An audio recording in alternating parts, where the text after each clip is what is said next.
Hello and welcome to Bog Frog Book Pod. My name is James, and on this mini episode, me and Seth have sat down to discuss the work of comedy Bela Lugosi meets a Brooklyn Gorilla.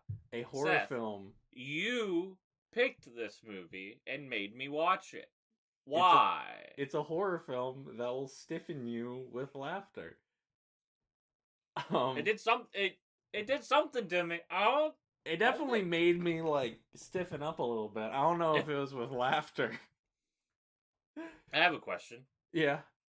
Did you laugh? Was there a joke you liked? I think when I saw the gorilla suit for the first time, I laughed a little bit. See, I thought that when I saw the gorilla suit, I was like, damn, that's a gorilla suit. That's a good gorilla suit. It is a gorilla suit. It's just I think they're inherently funny. Yeah. That's the thing about it, is that I think that the gorilla suit is just funny. I like watching that chimp walk around. I mean, who amongst us doesn't enjoy chimp doing people things? This movie, somebody asked me. Mm-hmm. So about the why, I'll do this first. Okay, yeah. How much am I supposed to reveal here? What do you mean? Am I supposed to tell you what movie this is? No. No, I want to keep it. Yeah. But for context, dear listener, the idea is each of our minisodes this year, all six of them, get excited, are going to be related to one of our picks from Oops All Movies, something we figured out halfway through the last minisode batch. Yeah, after we did with intentionality this time. Yeah, after we had our breakdown in the Snowman episode.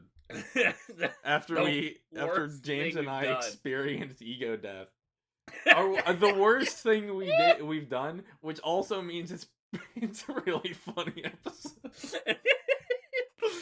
Ain't that the way? But yeah, so this is related to one of your picks. I don't know your picks yet. I think we'll probably internally talk about that soon. Yeah, eventually we're gonna have just so we can start acquiring the films for each other. But yes. Yeah, I have no idea. So I don't know exactly how this is connected to whatever you picked. But why did you want to watch it outside of the connection that may exist? I guess.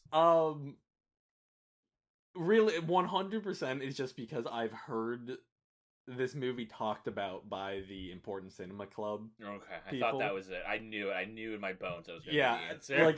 I think it's really I knew Will Sloan was up to this horse shit. Yeah, I mean, Mufti, friend of the pod, Mufti, and I were talking about that in the book club server. Mm-hmm. And it's just we were talking about it's really fucked up to just kind of in my brain, I'm like, well, yeah, of course, it's Sammy Petrillo, it's Duke Mitchell, and it's directed by William Beaudine. And then you're I can literally hear Will Sloan saying all those words. Watching this shit with no context, because you have, context for the listener, this is meant to be to scoop Martin and Lewis, Dean Martin and Jerry Lewis, right? This is meant to It's made to kind of parody, not parody. It's made to it's Martin and Lewis exploitation. Yeah, like Bruce exploitation. Yeah, exactly. Which I did not know that. I've never seen a Dean Martin or Jerry Lewis thing individually or together. I've only seen the Jerry Lewis thing, and I thought it was rather good. I have not. I'll someday probably. But I've never seen that, and I did not know these were the conditions under this thing were made. So I just kind of went into it and was flabbergasted the whole time. Just why is this happening? Who are these men I've never heard of? I was so confused. Sammy, so for some sort of context, the three main people in this movie are Bela Lugosi, the man who which I am familiar with. A lovely, beautiful man. I had watched Dracula earlier this year, so I was familiar. Yeah, you have a little bit. Work. I love Bela Lugosi. I think good. He's wonderful. I think he's got a presence. I got mad at the director in this movie because he does the Dracula face, but they film it in profile. Like, they don't do the head-on shot, but you can tell that's obviously what he's doing, and I got so mad. I was like, what are you doing? I was like, show me it! Carry on. We got Bela Lugosi. Bela Lugosi. And then Sammy Petrillo, who is, I think, the biggest Jerry Lewis impersonator, which doesn't mean much. There might be a bigger one, but this is the one I'm, like, aware of. It's useless knowledge in the year 2024. Truly. What do you mean? I'm saying that I can't do anything with that. Everybody needs to know. I'm not going to remember that. I can't retain this. Yeah, you will. I'll bring it up. I'll be like, yeah, of course, Sammy Petrillo, the famous. And I'll say, who? And you'll be like, that guy from that movie we watched and recorded a podcast about. The guy. I don't think I was there for that. I think that was the Ren episode, actually. Wait, hold on. Man, Ren would be so mad. He would be so much angrier than I was. Like, I was fuming watching this, and all I could think was, thank God it was me and not Ren, because Ren would have literally killed you. Ren's choice was, I picked Ren's, like, very deliberately, and I'm excited. I'm, like, genuinely excited for them to watch it, because I think they'll enjoy it. This one was divine inspiration, because I couldn't figure out what I was going to do. So, okay, Sammy Petrillo, the other one, and then there's Duke Mitchell. Sammy Petrillo and Duke Mitchell are playing Duke Mitchell and Sammy Petrillo, by the way. Yeah, they're playing themselves. And, or at least, like, a characterized version of themselves. Yes, I hate Sammy Petrillo. I hate him. He's doing something. Duke Mitchell is really the only thing that he's known for besides, I guess, being in this. He did end up directing a few of his own movies. He directed, like, 1970s gangster exploitation films. Fuck yeah, okay, that's cool. Like 2 of them. But he was a very famous Palm Springs nightclub act. He was the king of Palm Springs. Okay. So, you know, there's some talent here. There's also Romona the Chimp. I did like the Chimp. I like we said, the Chimp's good. That's it. Those are the guys. Jesus Christ. This is what's the plot of this movie? Sammy Petrillo and Duke Mitchell are 2 entertainers who get crash landed onto the island of Cola Cola. Jesus Christ. It kept happening. I expected the island shit to be like 10 minutes, right? Like, I expected it to get some goose and gaffs, and then bam, we're back in Brooklyn. Bela Lugosi's there, right? Like, I was like, all right, this will pass. The one of the most insanely racist things I've watched all year will pass. Yeah. And then it was the whole ass movie. The whole movie. So they crash land on the island of Cola Cola. They're trying to figure out like how to get out or whatever.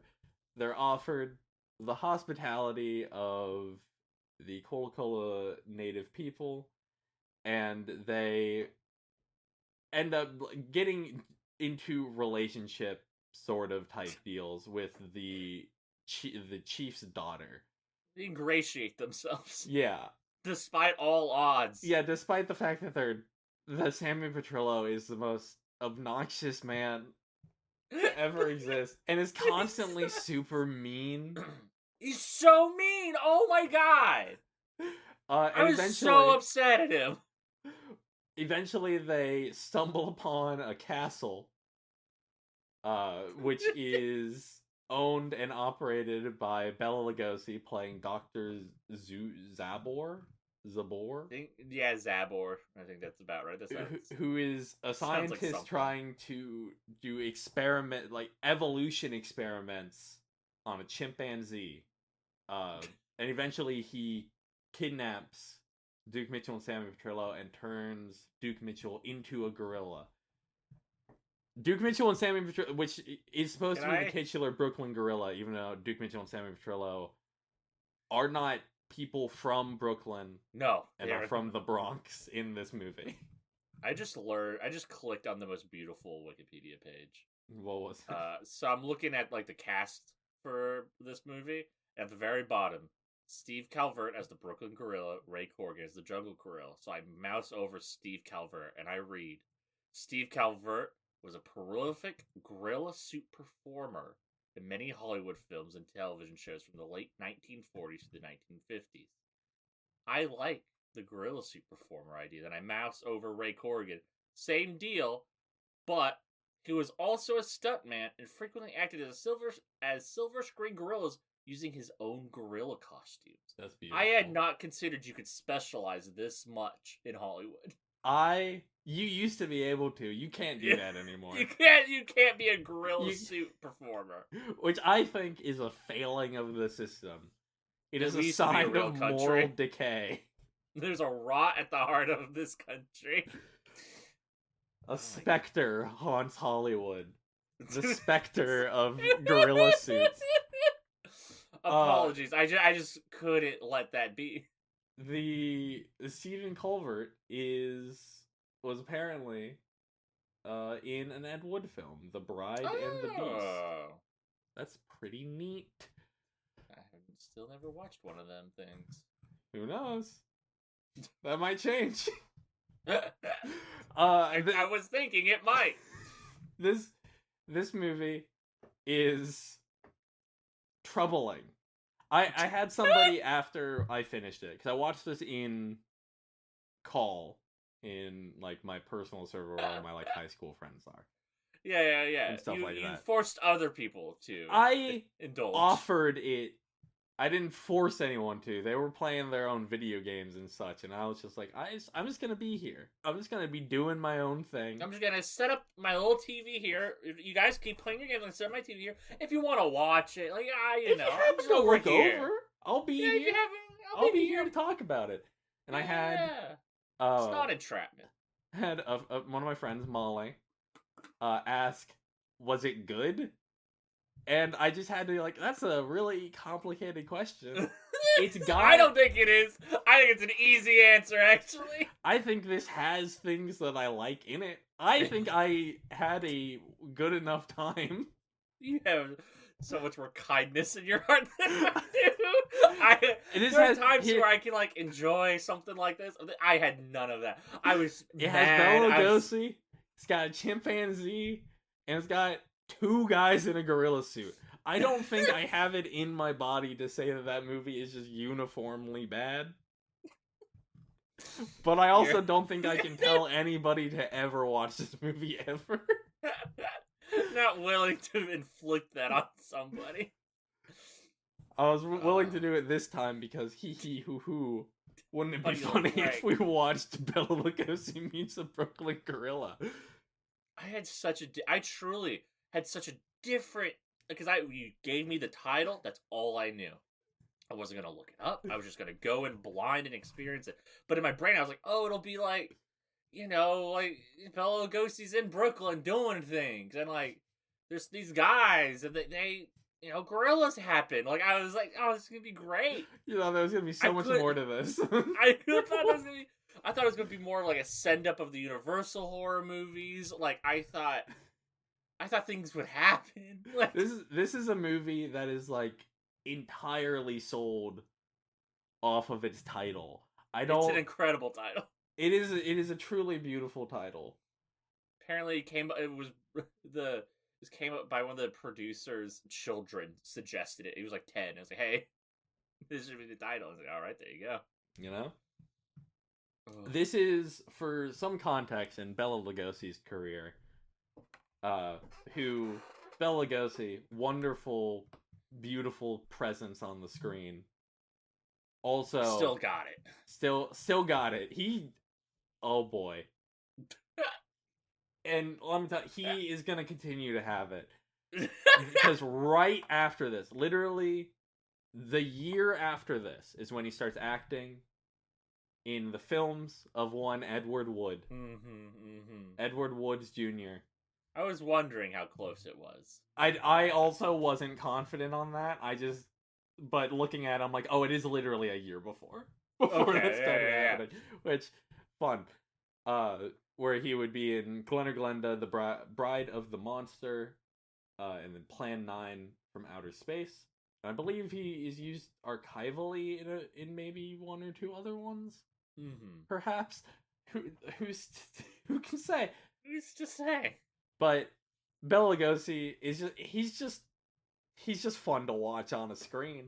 He's just got a face. He's got a beautiful He's got face. presence. Yeah. Yeah, he knows how to use the face, even if the director doesn't. Yeah, even if William Beaudine doesn't know what the fuck he's doing here. I hate Director of Billy the Kid versus Dracula. Fuck, William, get back in here. You got some ideas. Oh my god, he made so many movies. Yeah, William Beaudine was like a poverty row, like schlockmeister of his day. Like, he was doing it. Just out there. Jesus Christ. Yeah, I had done no look into like what he had done. I just like scrolled down. 209 movies, apparently. Holy fuck. Which, an absurd amount. He also did... could make that many.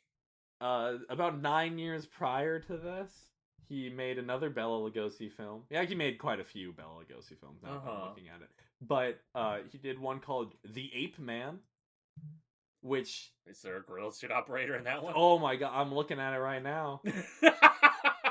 Boy, howdy, is there a gorilla suit. Oh yeah, I'm looking at this poster. Is that Abraham Lincoln? No, okay. Abraham Lincoln meets a Brooklyn gorilla. Oh my god, this is a good poster. I like that even awful movies get great posters at this time. It is truly beautiful. Oh my god, he's the ape. He's the ape man.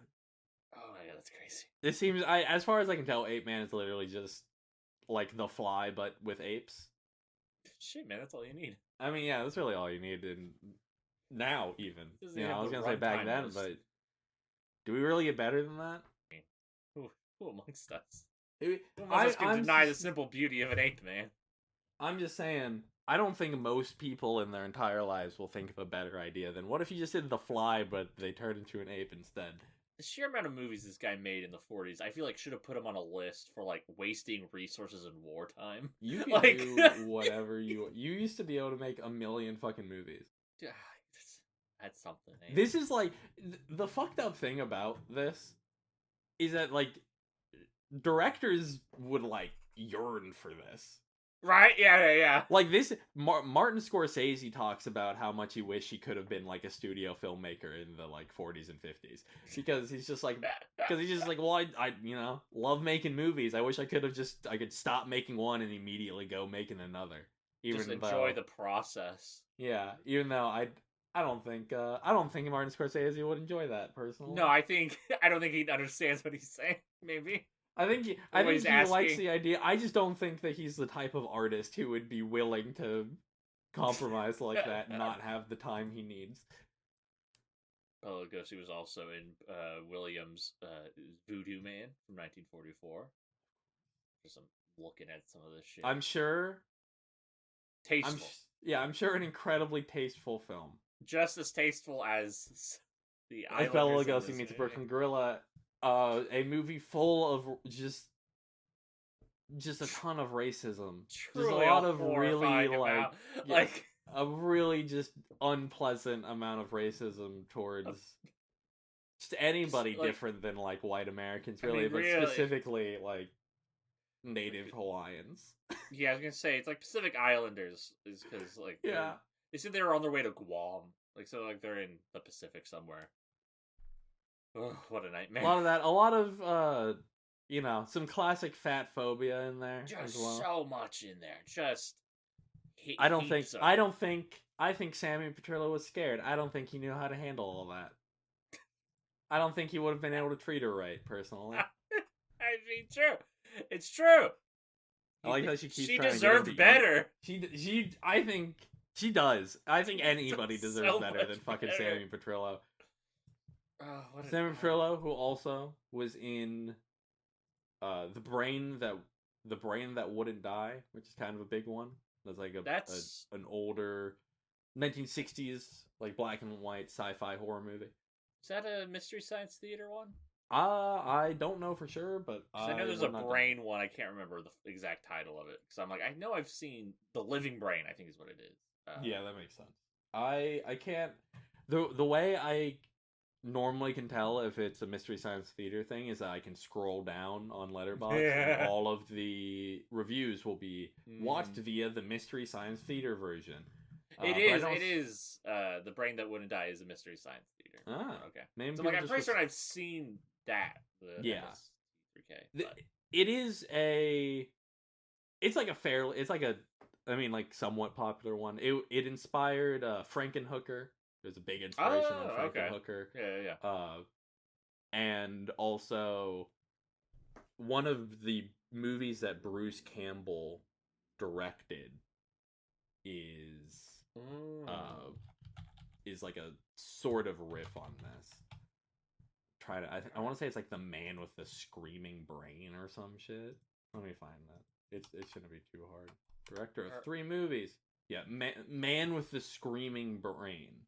That's good. From 2005. I have not seen the 2 movies that he has directed. I was going to ask you if his directorial pursuits were enjoyable. From what I have heard, they're pretty fun. I'll watch them. They seem good. One of them where he's just literally playing Bruce Campbell. That's good. As long as he's on screen, Yeah, really, as long as I get to look at him. I don't really care. I watched a decent amount of Brisco County Jr. just to see more Bruce Campbell. So yeah, really, it's just an addicting presence on the screen. He's got it that we don't get enough of. Truly, I would remember watching this year when I went through most of, I won't say all, but most of the Mission Impossible movies.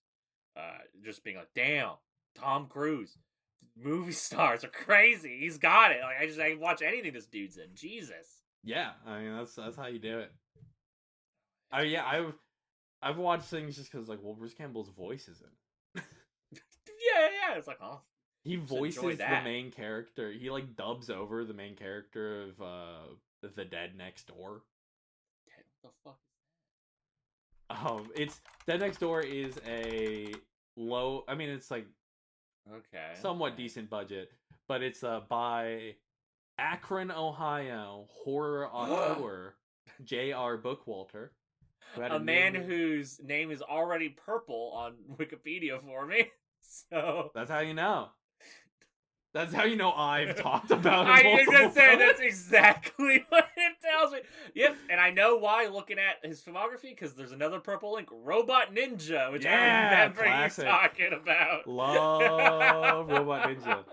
Beautiful movie. He had a new movie. His first movie in 21 years came out this year. Yeah. Side effects may vary. Is that like the COVID thing or whatever? Yeah, it's like a... It's about a guy who's like, I'm kind of skeptical of the COVID vaccine. Yeah. And he gets pushed to get one, and because of who he is, he gets singled out to take place in an experimental vaccine that turns you into a melting man. I hate it when that happens. It's good. That movie kind of rocks. I'm not gonna lie.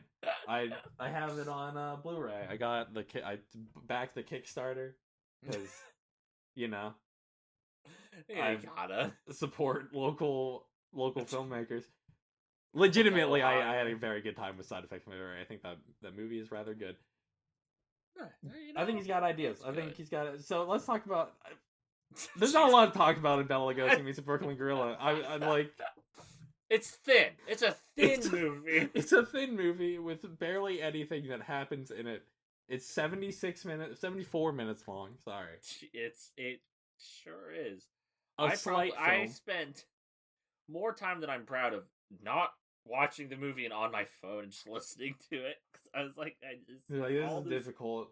It's all the same sets. I don't have to actually look at it that much. I can just absorb it from listening to the words and looking up. I enjoyed the monkey chase, the gorilla chase near the end. That's that was good. Something. That's dynamic. Lovely. Really, I think it's a movie where if you're going to watch it, I think you already decided you're going to just after hearing the name Bela Lugosi meets a Brooklyn Gorilla. Or because your bastard friend saw an obligation he could exploit and was like, I'm gonna make him watch this. Well, yeah. I mean, like I get to, sometimes I derive pleasure from thinking of what's like the least possible downloads we could get on an episode. What's a choice that I could have fun with that nobody cares about? I will say this movie, if you are interested, incredibly available. I watched this on YouTube. Like Fucking everywhere. I just pulled it up and put it on my TV. And it's probably in the public domain. It is. At the bottom of the Wikipedia it says it entered public domain in the 1980s. So I'll remember this. That means I can make. That means I can make a sequel to it. It means you can do sequel. You can do a commentary. That's what this episode should have been. A commentary. That's what it should have been. Well, yeah. We'll get there. Jesus. Awful movie. Bad movie. Real big fan of this last bit on the Wikipedia. Decades later, the film was referenced by Martin Landau, who watched it 3 times in preparation for his role as Legosi in the biopic Ed Wood, saying that it was so bad that it made Ed Wood's films look like Gone with the Wind. I can't imagine watching this 3 times, dude. I mean, you say that, but honestly, I would run it back. I'd put it on. I would not. If somebody was like, deleting this from my mind as soon as we stop recording. This is a movie that you throw on when your friends aren't paying attention. Yeah, a funny trick to play on your friends. They can look up and be like, "What the fuck are we watching?" They hear the piercing shriek of Sammy Petrillo. I'm imagining you go to a house party. You have this you're sneaking a DVD and you put it on, and you just sit on the couch waiting for people to notice, and you just get thrown out. You get physically assaulted for what That's you've what done. I do. I just go to house parties that I'm not even invited to. And I either throw on my I leave a copy in the DVD rack. I search for their old fucking binder full of loose DVDs or whatever. I put in a Bela Lugosi meets a Brooklyn Gorilla, and I throw it on YouTube, and I just sit until they call the cops and throw me out. It's like the inverse. You ever listen to that John Mulaney bit where he talks about he had a friend who would steal family photos from houses? Yeah, it's the one thing they can't replace. That's what I'm doing with Bela Lugosi meets a Brooklyn Gorilla, but it's time. It's 74 minutes of your life that you can't get back. Awful movie. You're gonna be on your deathbed being, man, I wish I watched more Bela Lugosi meets a Brooklyn Gorilla. I could have watched 3 episodes of Martian, Successor, Nadesico, and instead I had to watch this shit. Well, that's, bad. It's bad, no good. I can't, I haven't seen that show. It's delightful. So, you got as far as I'm concerned, they're of equal quality, except, I was interested enough to watch this, so this is probably better. You're bad. That's it. That's the episode. Fucking. I guess I have to do the socials, don't I? You can follow us at Bog Frog Book Pod on Blue Sky and Twitter. I think that's at. I don't know. You'll find us. Just search it. Something. BogFrogPod@gmail.com.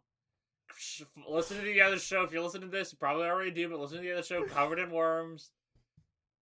We're gonna be putting out a Q&A special this month, so that's probably already out. By the time this comes out, we will have been done with Crisis on Infinite Earths. Yeah, I hope you guys enjoyed that. That's fun. This is good. Better. Getting to request and record this episode is the kind of decadence that Nietzsche writes about. Maybe this is bad actually.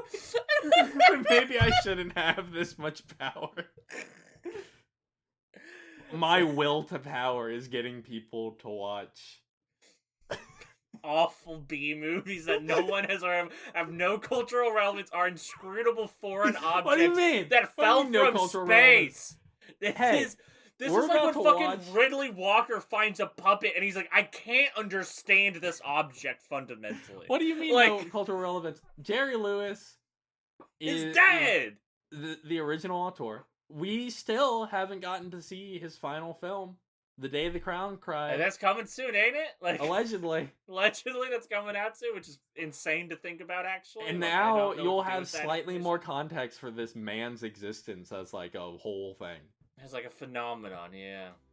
I will say, the one Jerry Lewis film I've seen, I think it was The Bellboy. Let me look that up. I'll find it. The episode's over. I did the socials. Nope, this is important. This should be over. I'm trying the I'm- episode and I can't get out.